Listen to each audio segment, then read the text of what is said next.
2020, pire année de l'histoire, a titré le magazine américain Time. C'est vrai que c'est une sale année, on ne peut pas dire le contraire. On a quand même plein de catastrophes qui nous sont tombées sur la tête. Année qui donne le vertige, la planète confinée, l'humanité masquée, l'hôpital saturé, l'économie à l'arrêt. 2020 has not been a kind year.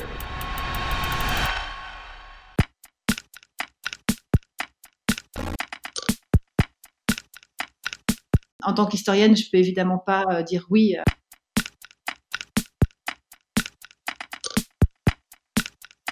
The worst year ever, pour les plus jeunes, c'était un peu ça, je crois, l'entrée du Times. Et effectivement, là, si on commence à s'interroger par génération, sans doute on peut subtiliser, on peut être plus subtil et voir d'autres choses. Cette manière de dire les choses, la pire des années, ça fait des hiérarchies entre les années. Ça fait que notre année est une espèce de sommet. Ça laisse peut-être une dose d'optimisme à penser que donc forcément en 2021 ça sera mieux. Tout ça c'est de la représentation, on parle d'un média et d'une couverture et je pense qu'il ne faut pas être victime de cette question. En tout cas elle interroge évidemment sur la manière dont on se pense dans notre rapport au temps.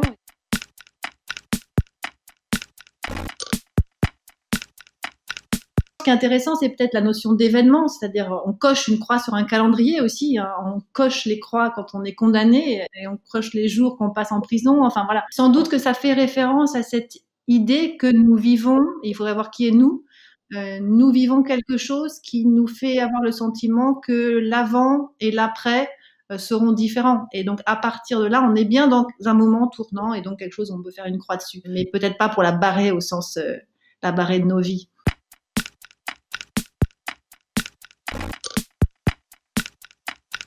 Bien sûr qu'il y a des formes de globalisation, mais ce qui m'intéresse plus comme historienne, c'est les différences et les différences sociales, géographiques. Pour les gens confinés, voilà, on a bloqué, on a interdit le temps de se dérouler de la manière dont il se déroulait d'habitude. Et c'est là où la question des différences de génération est peut-être au moins aussi importante à prendre en compte que la question des différences sociales, par exemple, ou géographiques, puisque par définition, les plus jeunes ont un passé moins long.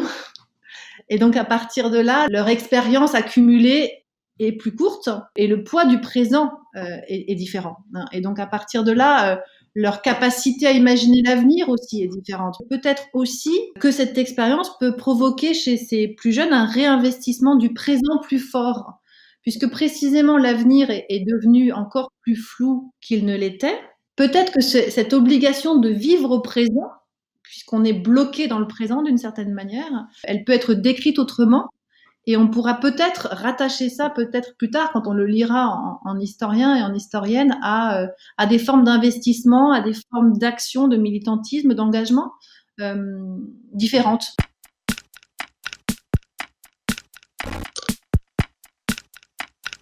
Faire de l'histoire, c'est pas ça.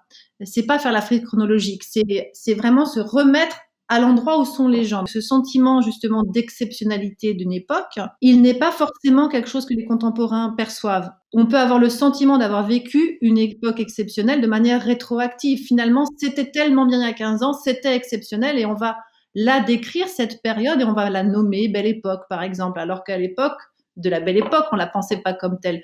Et inversement, quelque chose qu'on a pu penser comme exceptionnel et comme indépassable, et ben finalement l'histoire va montrer et l'avenir va prouver que cet indépassable a largement pu être dépassé. On pense évidemment, quand on est comme moi historienne des guerres, à la Première Guerre mondiale, mais on pensait qu'on avait atteint voilà, un niveau d'horreur dont la Deuxième Guerre mondiale a bien montré qu'il était en fait pas du tout atteint. Notre rapport au temps est mouvant et fluctuant, et donc il y a peu de choses qui sont définitives en fait.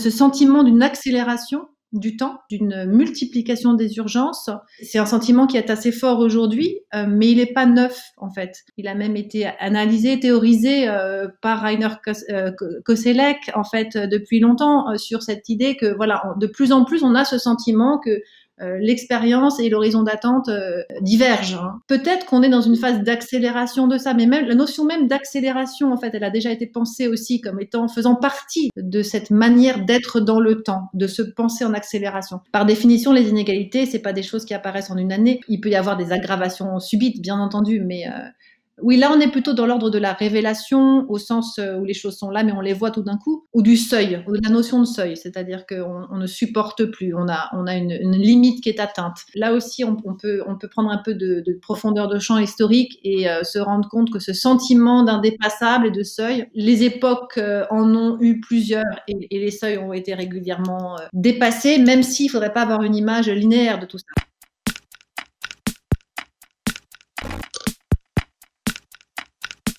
Notre rapport au temps a changé, ça c'est sûr. Est-ce qu'on a un rapport à l'histoire qui a profondément changé? Oui, au sens où, effectivement, il y a ce sentiment de rupture avec ce qui nous a précédés. Mais ça date pas de 2020. François Hartog écrit son texte sur la notion de présentisme au début des années 1990. Il y a un moment de fracture, de rupture mondiale avec la chute du bloc soviétique et les reformulations de manière d'être au monde et de projection dans l'avenir qui touchent une grande partie du globe. Je suis frappée aussi à toute forme de retour à des origines ou à des choses plus essentielles et tout ça c'est pas nouveau. Il y a d'autres moments dans l'histoire où on a eu ces envies de retourner à des formes de sources. On balance entre les deux, ça n'existe pas de vivre qu'au présent.